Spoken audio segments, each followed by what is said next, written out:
Alright, so before we get into this, please press that like button because that really helps me out a ton, and check out the links in the description if you want to build this gaming PC. And today we're taking a look at a near $900 gaming PC build that's pretty good for 1080p and 1440p gaming. So basically we took the best value for money CPU and GPU when it comes to the performance per frame or performance per dollar, and we've put them together to make this pretty good PC. Again, links will be down in the description. You have to check them out if you really want this PC. It's a pretty good PC when it comes to the overall performance.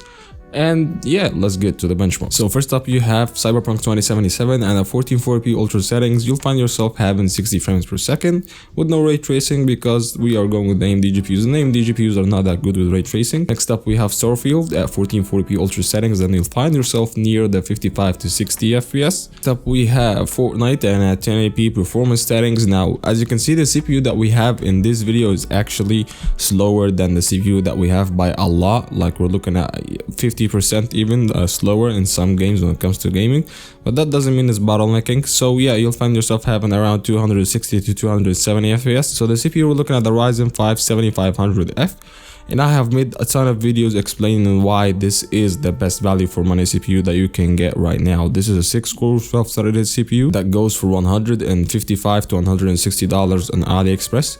You'll have to wait a week until the CPU arrives, but it's actually worth it because this is a CPU of the same performance of the Ryzen 5 7600 while being $50 cheaper. So you're getting the same everything, you are getting the same overclock path, and you're getting the same performance when it comes to the single core performance.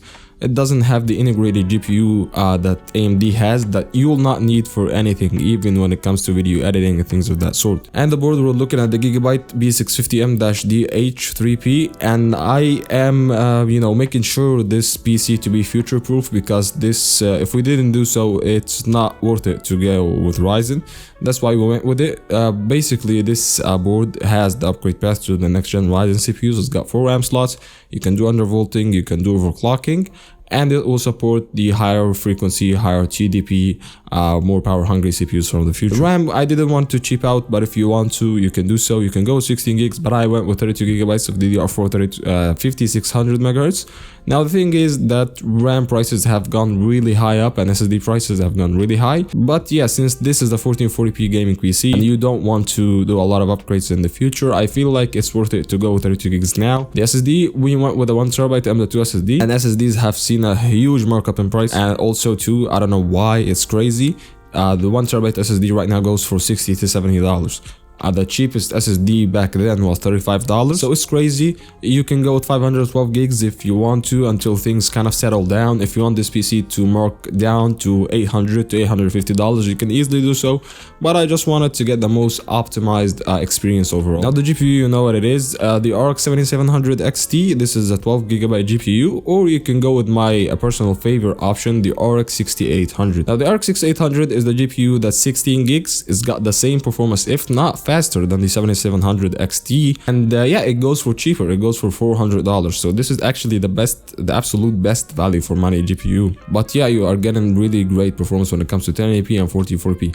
Unfortunately, I don't have test results comparing this GPU to the Nvidia's RTX 4070, which is the direct competitor to these GPUs, while the RTX 4070 being right now for $550, which is crazy the way the thing going with Nvidia right now. And I feel like it's worth it sometimes to go with the Nvidia side for ray tracing, CUDA acceleration, and NVENC encoder, but as things stand for this budget, it's never worth it to pay that extra $100 to $150 for that ray tracing performance. As for the case, I wanted to go with something premium. You can go with a Q300L or anything that for under $50. I just wanted the whole PC to look good in general, and we are looking at the Montech Sky 2. This one got really good RGB fans.